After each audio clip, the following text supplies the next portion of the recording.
Hi, I'm Shahnaz. In last lecture, we did prime and maximal ideals, and in this lecture, we are going to do some results on maximal ideals. In last lecture, what we did, so if we have a ring homomorphism, say phi from a ring A to ring B, and suppose this B has got a prime ideal, say P. So P is a prime ideal in B. Then what we did in last lecture, we proved that the inverse image under a homomorphism, ring homomorphism of a prime ideal is actually a prime ideal in A. But this is not true in case of maximal ideals. So if we have a ring homomorphism phi from ring A to ring B, and suppose M is a maximal ideal in B, then it is not true that, it may not be true that the inverse image of M is actually a maximal ideal in A, because suppose if we take A to be the ring of integers and B to be the ring of rational numbers, so this is also a field, and let us take this ring homomorphism, which is the identity map which takes Z inside Q. So one should note here this Q being a field, so 0 is maximal ideal here, because a field has only two ideals, the 0 ideal and the unital ideal, which is in this case equal to Q. Now, so 0 is maximal here. So 0 is maximal here. So if we look at the inverse image under this identity map of this 0 ideal, this is again this 0 ideal here, but this 0 ideal is not maximal here, because the only maximal ideals in Z are the ideals generated by the prime numbers. However, this ideal is prime, so it is not always true that the inverse image under a ring homomorphism of a maximal ideal is maximal ideal. Now we are going to prove an important result regarding the non-zero rings. So if we have a non-zero ring, say A, so this is given to be a non-zero ring, this 1 is not equal to 0, then this ring always has at least one maximal ideal. That is what we are going to prove. So we are going to prove every non-zero ring has at least one maximal ideal. So actually this is a standard application of Zorn's lemma. Now what Zorn's lemma state, so it states that, so let us define first Zorn's lemma.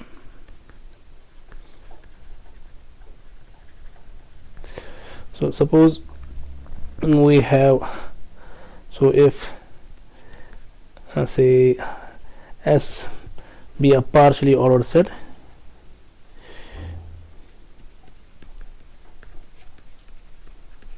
so this is given to be a partially ordered set. That means S is equipped with an order, say this less or equaled, such that with respect to this order it is reflexive. A is less or equal to A for all A in S. This is anti-symmetric, i.e. if A is less or equal to B and B is less or equal to A, this should imply A is equal to B. So this is true for all A and B in S, and this is true for all A in S. And finally we have transitivity, which means if A is less or equal to B and B is less or equal to C, so this should imply A is less or equal to C. So this is true for all A, B and C in S. So if we have a set S with an order which happens to be reflexive, anti-symmetric and transitive, then we call S a partially ordered set. So here S is a partially ordered set. Now this set is such that every chain in T, every chain say T in S has an upper bound. So such that every chain. So what do we mean by a chain? So a chain is actually a subset in S. So we call T a chain if T is a subset of S such that any two elements in T are comparable. I mean if A and B are elements of T, so this should imply either A is less or equal to B or B is less or equal to A. So if we look at this set of natural numbers and we take the usual order on the natural numbers, then the natural numbers are itself a chain. For example, if we take any two natural numbers, say 2 and 5, then one can note here then 2 is less than 5. So this is an example of a chain. So this set is a partially ordered set such that every chain, say T in S, has an upper bound.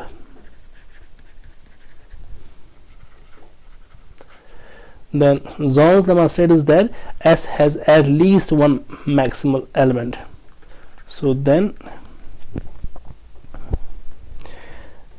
S has at least one maximal element.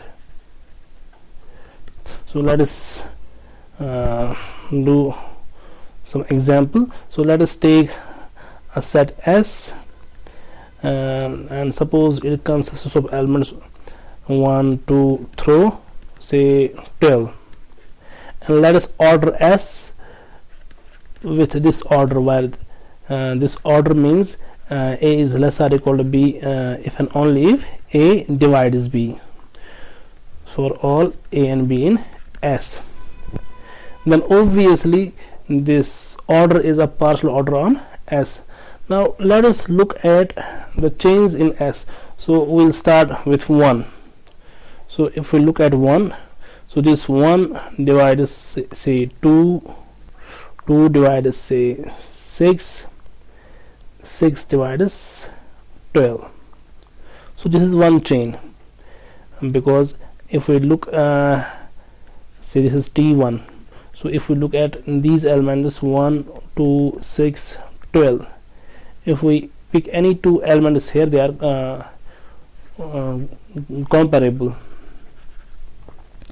Now let us look at some more chains. So one can see here, so we can just take this 2 to 4, because 2 divides 4 and 4 divides 8. So this is another chain here. Similarly we can take 1 to 3, 3 to 6, 6 to 9. So this is another chain. So let us write down these chains. So this is T2 is 1 2 4 8, 1 2 4 8. T3 is 1 3 6 9. Also we can take here 1 to 2, 2 to say 1 goes 2 to 2 goes to 10. This is another chain here. So 2 goes to 10, so 1 to 10, 1 to 10. Then we have chains of length 2, say we have 1 7, 1 11, because 7 and 11 being prime numbers, so their length is short. I think these are the chains. So we have also 1 goes to 5 here and 5 goes to 10 here. So these are the chains. So one can look at this T1. This T1 has an upper bound 12. This T2 has upper bound 8. Similarly all chains have upper bound. That means this set here S has at least one maximal element. So in this case we have more than one maximal element. For example, if we look at 11, this is maximal. If we look at the 7, this is maximal. This 10 is maximal. 8 is maximal. 9 is maximal. 12 is maximal. So these are the different maximal elements. So we are going to use this lemma to prove that every non-zero ring has at least one maximal ideal. So let us prove this. This is a theorem. So every non-zero ring, say A, has a maximal ideal. So this maximal ideal, I mean the maximal element, need not be unique. So that is why we are writing here a maximal ideal, not the maximal ideal. So let us prove this. So we are going, so let say delta be the set of all non-unital ideals in A. So this is the set of all non-unital ideals. Remember that non-unital ideal means an ideal which do not contain a unit, and hence which do not contain the identity element, I mean 1. So this is the set of all non-unital ideals in A. So this is just a set. Now what we are going to do now, next we are going to set up an order on delta by inclusion. So now order delta by inclusion. Here by inclusion we mean we are going to set up this order on delta. So one can observe here this order here is a partial order because every ideal is contained in itself, so hence this order is reflexive. Similarly, if I1 is contained in I2 and I2 is contained in I1, that means I1 is equal to I2, so this order is also symmetric. And finally it is easy to produce transitive.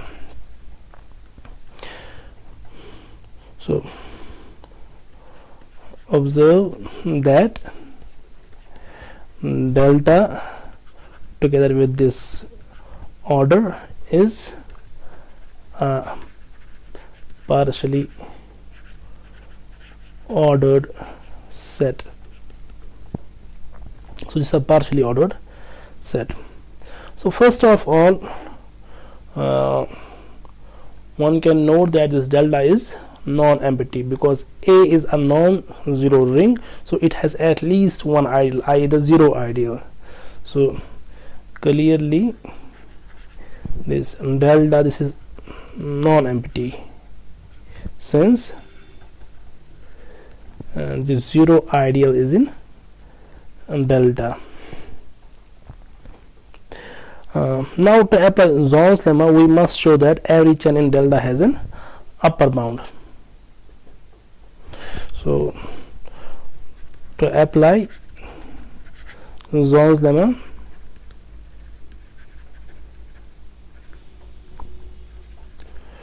we must show that every chain in delta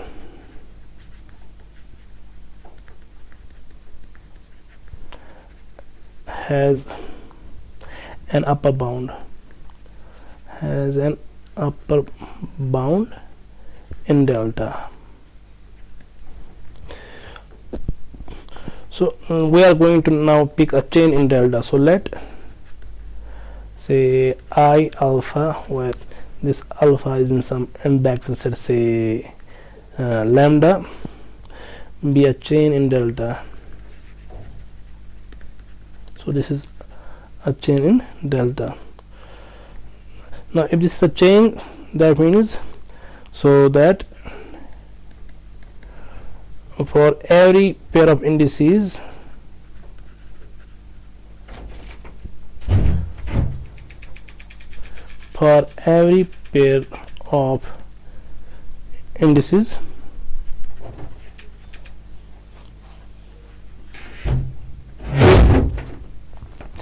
alpha, say, and beta in lambda, we have either I alpha contained in I beta or I beta contained in I alpha. So let us suppose that this I is actually the union of all elements in this chain. So this is the union of I alphas, while alpha is in lambda. Now we are going to prove this I is an ideal of A and is contained in this set delta. So let X and Y belong to I. So they are any two elements. So then X is in some I alpha and Y is in some I beta for some alpha and beta in lambda.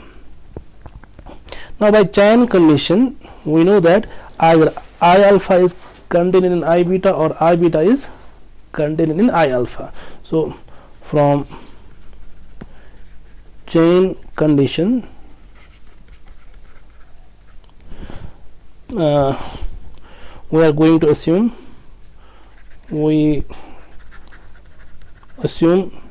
without loss of generality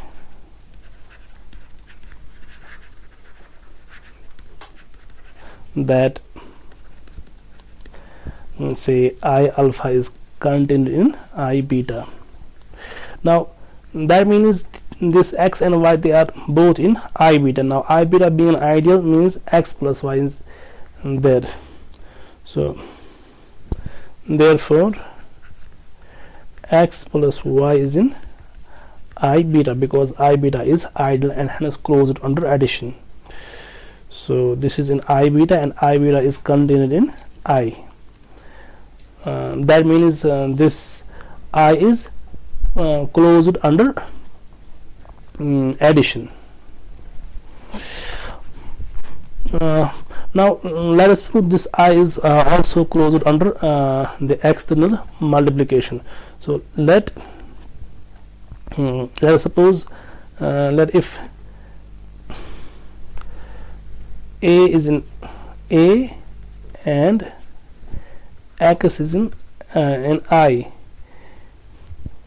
then X is in I alpha for some alpha in lambda, but I alpha being an ideal, that means so this implies AX is in I alpha because I alpha is ideal, and hence I alpha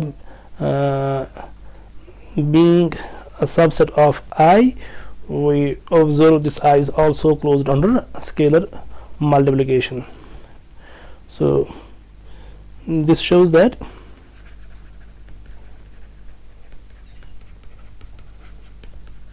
I is an ideal.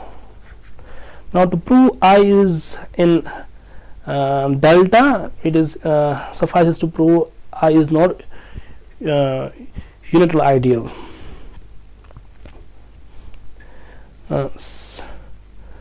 Also I is not unital because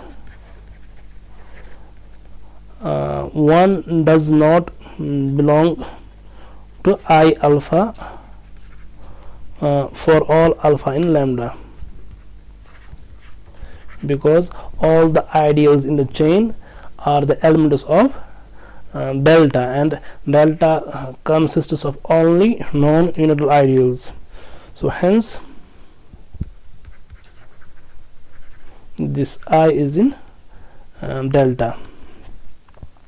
So one can note here this I also is an upper bound of this chain, I mean of this chain here.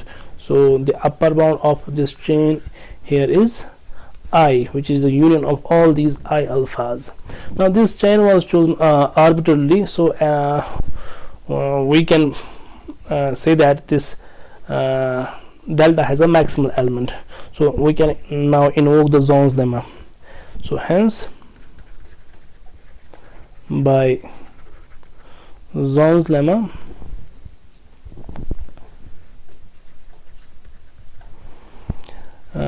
delta has a maximal element. Now the elements in delta are the ideals, so that means this delta this delta has a maximal element, which is a maximal ideal. That means A has a maximal ideal. So this proves this result. Now we do have the short corollaries. So first corollary is that if I is a non-unital ideal, so this is an ideal of A. So I is any non-unital ideal. That means so then what do we claim? Then we claim there is a maximal ideal of A containing this I. So then there exists a maximal ideal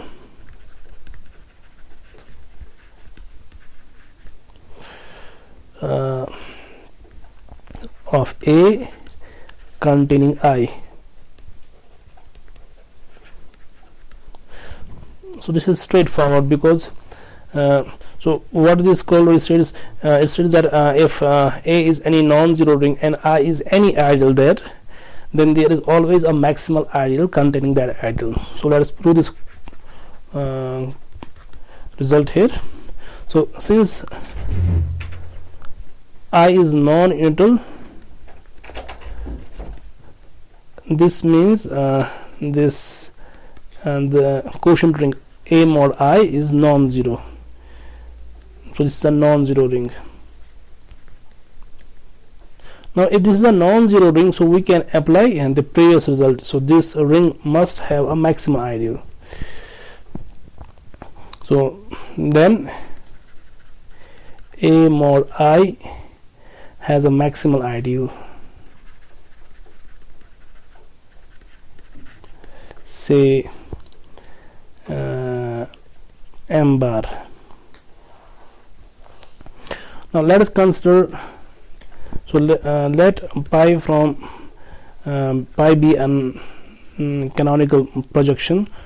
So let this be the canonical map. So this is the canonical map. Then we know that there is a one order preserving correspondence.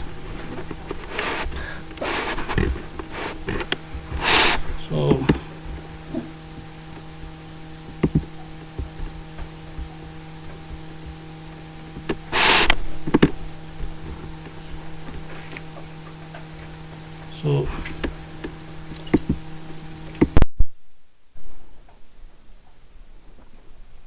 then we know that there is this order preserving one-to-one correspondence between the ideals of A mod I and the ideals of A which contain I. So that means then if we, so M bar is maximal ideal here. So if we look at the inverse image of the maximal ideal in A mod I, this will be an ideal in A. So we are not sure whether this is maximal here or not, but this will be an ideal in A which contain I. So then pi inverse m bar, let us suppose this is equal to m, is an ideal in A containing I. Now to prove this is maximal ideal here, so if m is maximal in A, we are done. Suppose not, then and there is exists an ideal, say J of A, such that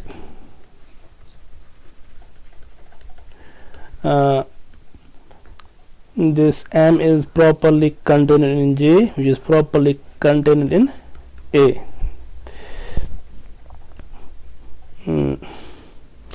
That means, so this implies that pi of J, if we look at the image of J now, pi being a surjection, so it carries the ideals in A to the ideals in A mod I, because we know that if phi is a ring homomorphism from A to B, then it takes ideals here to the ideals here only if this phi is surjection. Now pi being the natural map, a natural projection, so it is a surjection, so pi j will be an ideal in A mod I, which is a proper ideal in A mod I and containing m bar. So this implies that pi j is a proper ideal in A mod I containing, because this pi is order preserving. So if m is contained in J, pi of m is contained in pi of J. So this containing pi of m bar, which is m bar. Sorry, this is pi of m bar is, sorry, pi of m is, this is not m bar, this is containing pi of m, which is m bar. So this contradicts the maximality of m bar in A mod I. So containing m bar, which this contradicts the maximality of m bar. So contradicting the maximality of m bar in A mod I, hence I is contained in a maximal ideal. So therefore m is maximal in A such that m contains I. So this proves this result. Now we have another short corollary,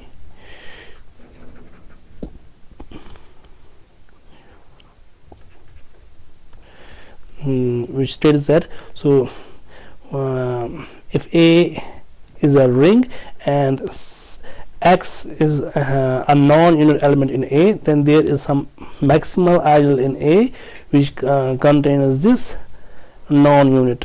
So every non-unit of A is contained in the maximal ideal. Not is contained in a maximal ideal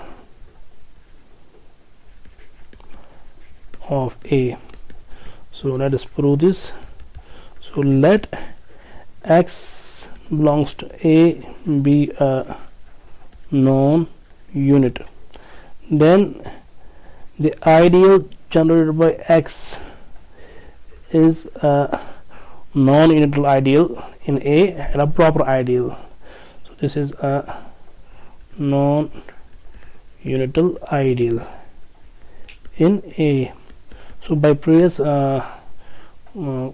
result, so then there exists a maximal ideal, say M of A, such that this ideal is contained in M, that is X is in M. Hence every non-unit in a ring is contained in some maximal ideal.